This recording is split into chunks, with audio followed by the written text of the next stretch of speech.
एक छोटे से गांव में एक बहुत अमीर जमींदार रहता था। उसका नाम था धर्मपाल सिंह। उसके पास खेत, बागान, दुकानें और बहुत सारी संपत्ति थी। लेकिन वह हमेशा एक बात को लेकर परेशान रहता था। उसे कोई ऐसा नौकर नहीं मिलता था जिस पर वह पूरी तरह भरोसा कर सके।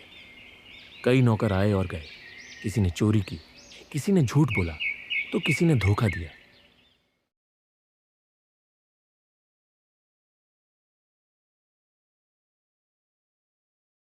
एक दिन गांव में रहने वाला रामू नौकरी की तलाश में धर्मपाल सिंह के घर पहुंचा।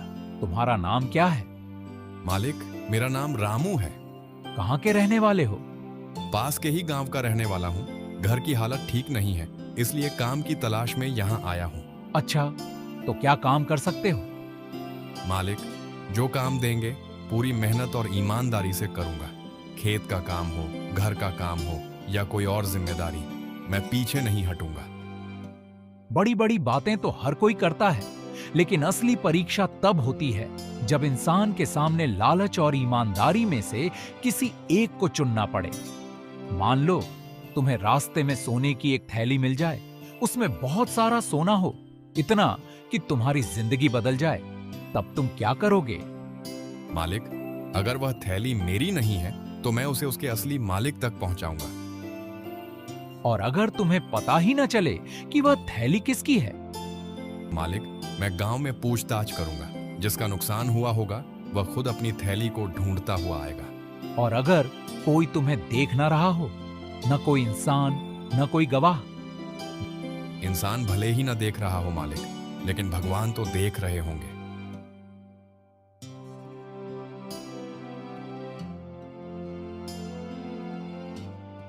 रामू रोज सुबह 4 बजे उठ जाता था। सबसे पहले वह हवेली का आंगन साफ करता, फिर पशुओं को चारा खिलाता और खेतों का काम देखने चला जाता। धीरे धीरे उसकी मेहनत और अच्छे व्यवहार से घर के सभी लोग उसे पसंद करने लगे।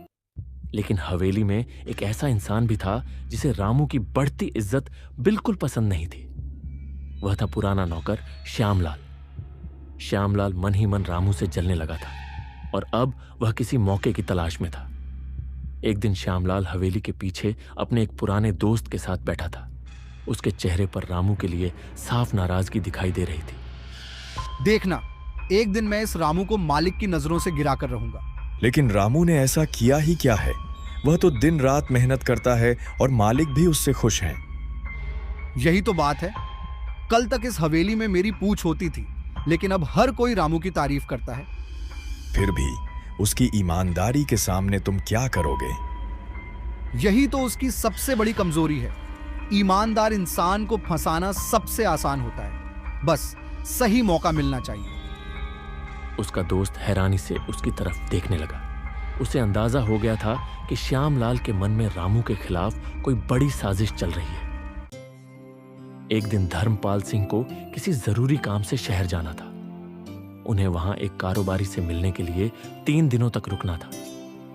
जाने से पहले उन्होंने हवेली के सभी कामों की जानकारी ली और फिर रामू को अपने पास बुलाया। रामू, मैं 3 दिन के लिए शहर जा रहा हूँ। मेरी गैर मौजूदगी में हवेली और खेतों की पूरी जिम्मेदारी तुम्हें संभालनी होगी। जी मालिक, आप बेफिक्र होकर जाइए। मैं पूरी ईमानदारी से सबका ध्यान रखूंगा। मुझे तुम पर पूरा भरोसा है, लेकिन इस बार तुम्हारे सामने एक और बड़ी जिम्मेदारी है। हवेली में जो भी जरूरी सामान है उसकी देखभाल करना। किसी बाहरी आदमी को अंदर मत आने देना और मेरी गैर मौजूदगी में कोई परेशानी हो तो तुरंत उसका समाधान करना। जी मालिक, जैसा आप कहेंगे वैसा ही होगा। रामू, इस चाबी से हवेली की सबसे कीमती चीज सुरक्षित है। इस तिजोरी में लाखों रुपए और कीमती गहने रखे हैं। इन 3 दिनों तक इसकी जिम्मेदारी भी तुम्हारी होगी।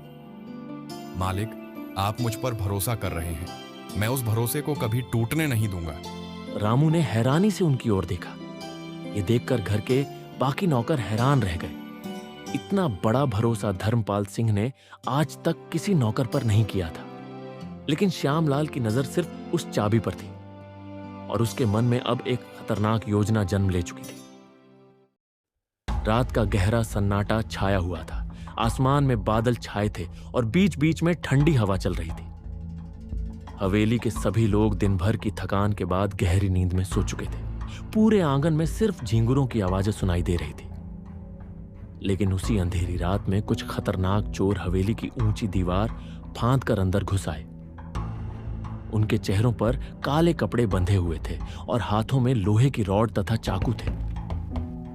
वे धीरे धीरे कदम रखते हुए तिजोरी वाले कमरे की ओर बढ़ने लगे। सावधान रहना, किसी को भनक नहीं लगनी चाहिए। आज इतनी दौलत लेकर जाएंगे कि जिंदगी भर काम नहीं करना पड़ेगा। हाँ सरदार, बस तिजोरी तक पहुंच जाए, फिर कोई हमें रोक नहीं सकता। उधर बरामदे में सोया रामू अचानक किसी आहट से जाग गया।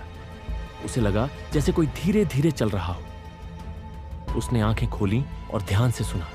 इतनी रात को ये कैसी आवाज है? लगता है कुछ गड़बड़ है। वह तुरंत उठकर बाहर आया। कौन हो तुम लोग? यहाँ क्या कर रहे हो? रामू की आवाज सुनकर चोर एक पल के लिए रुक गए। अरे, यह बूढ़ा जाग गया। सरदार, इसे चुप करा देते हैं। सुन बूढ़ा, चुपचाप रास्ते से हट जा। अगर ज्यादा बहादुरी दिखाई तो जान से हाथ धो बैठेगा। रामू ने बिना डरे उनकी आंखों में आंखें डालकर कहा, यह मेरे मालिक का घर है। मैं तुम्हें एक कदम भी आगे नहीं बढ़ने दूंगा। तुझे अपनी जान प्यारी नहीं है क्या?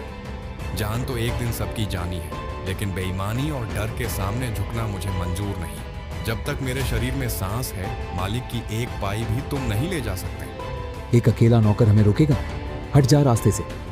नहीं हटूंगा। तो फिर मरने के लिए तैयार हो जा।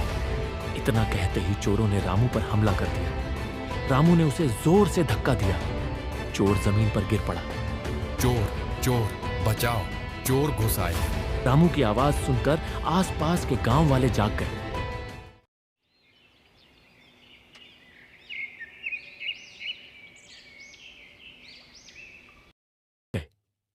अंत में धर्मपाल सिंह रामू के पास पहुंचे। रामू घायल अवस्था में लेटा हुआ था। नहीं, लेटे रहो, तुम्हें आराम की जरूरत है। मालिक, आप आ गए? हाँ रामू, मैं आ गया। लेकिन मुझे ये बताओ, तुमने अपनी जान जोखिम में क्यों डाली? अगर तुम्हें कुछ हो जाता तो?